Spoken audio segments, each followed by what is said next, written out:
Oscar Romeo 4 ISS has you loud and clear. How are you all doing down there this morning?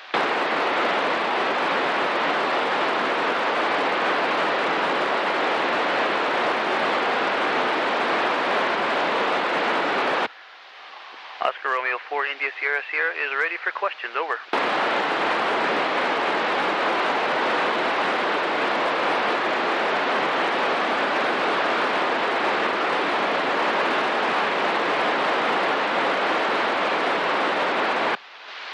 Hi, Aaron. It's a great question, and I struggle trying to answer it accurately. It's such a different thing than I've experienced.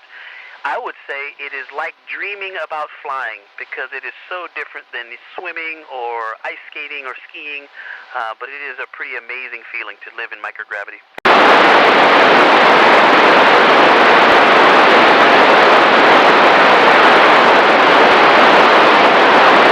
Indeed. Getting to the space station can happen as quickly as just a few hours, 3 hours or so, like our partners in the Soyuz. And for us in Crew Dragon, it took us 27 hours to get here. So somewhere between a few hours and just over a day is going to be the average trip to the space station. Over.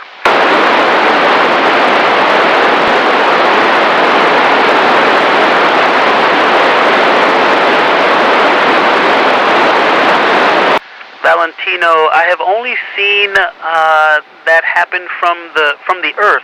I have not yet seen one from ISS, and I hope to catch one before I come home in about 8 days. Over.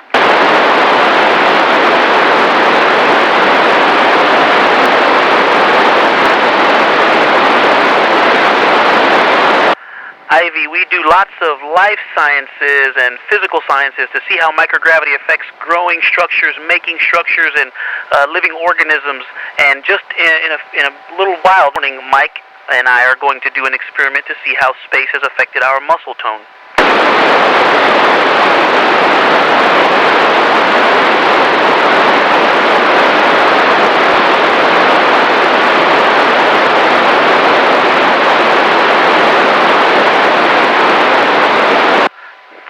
We train a lot for emergency scenarios, and we've had a couple of things that have rung alarms, and we've done our appropriate emergency responses to them, but thankfully none of them have been a really big deal. They were sensors or malfunctions that we in the ground figured out later, and everything was okay.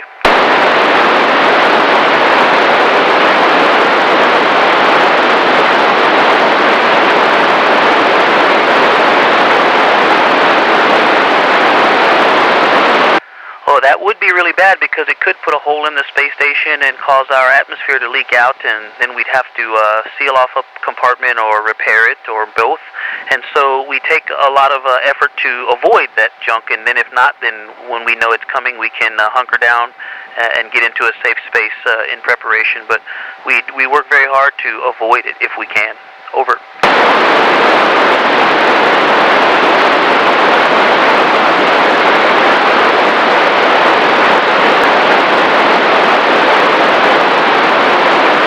Asher, I brought with me, I was allowed to bring personal items, and I brought pictures of my family. That was probably the most important thing. And then I brought a few special t-shirts and a hat and some other things like that, items that I wanted to give away as gifts. So a couple of them are surprises, so I won't say what they are, but I brought surprises for my wife and my daughters that I'm going to give to them when I get back. Over.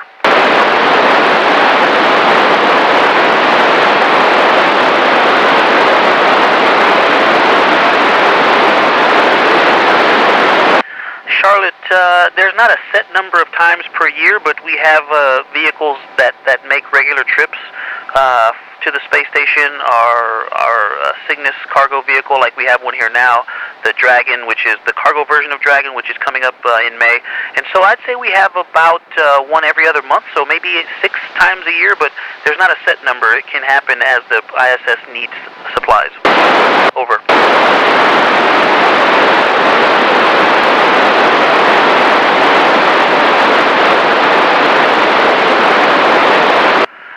Great question. In my opinion, the most difficult thing about being in space is being away from Earth and your loved ones, your family. I miss my wife and my daughters, and that is the toughest and most difficult thing of being in space. Over.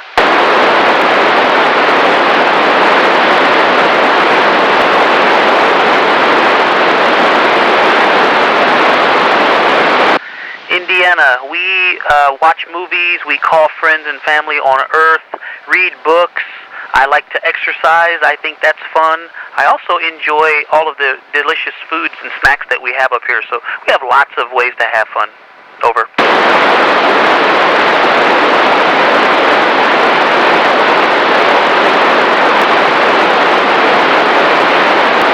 Yes, we absolutely can see all types of different weather phenomenon, and you can see the entire things because we're up so high. Great question. Over.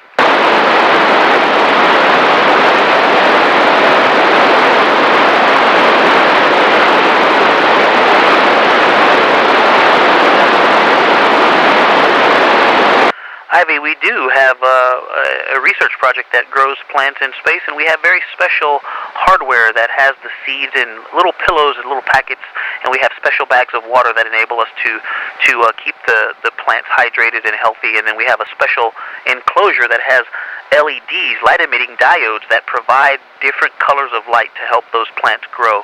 But it really takes a lot of special hardware that people on the ground make and send up to us. So the ability to grow things in space definitely needs to be developed so that we can do it autonomously. Over.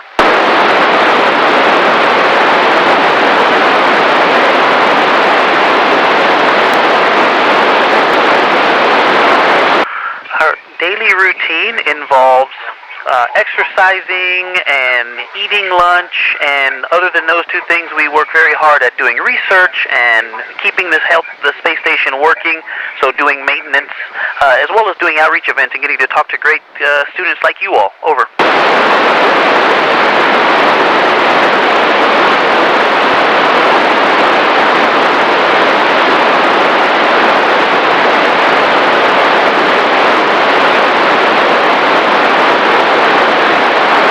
Alberto, we have a training program on the ground that we do, and if you complete that program, then you're qualified to go out on a spacewalk. And as you get more experience in space, you might be able to even go out and lead a spacewalk. But they choose it based on completing the training successfully and getting experience. Over.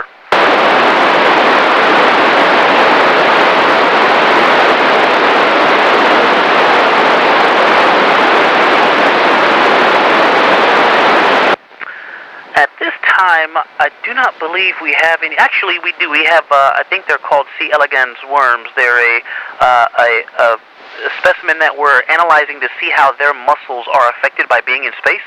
And they actually have a really neat enclosure that they move around in, and we measure how much their movement deflects these structures that they are living in, and we can watch that under a microscope. I believe that is the only organism that we have on board right now. Over.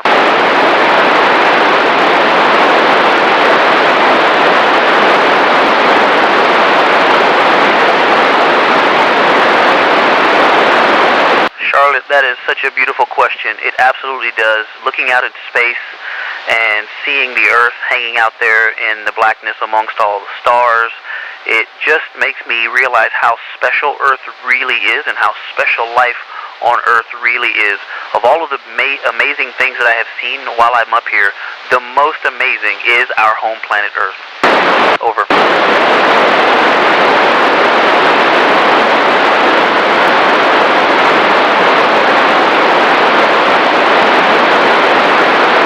Oh, great question, and thank you for your service teaching these kids and inspiring them and helping them to connect with us. Actually, this is one of the favorite things I get to do in space, because we get to hear the excitement of our youth, and we also get to share what we're doing with them, which is very important to me. I think that our kids' interest in what we're doing up here is great motivation for us to work hard and do our jobs to the best of our ability. And so thank you all for your time and your enthusiasm. Over.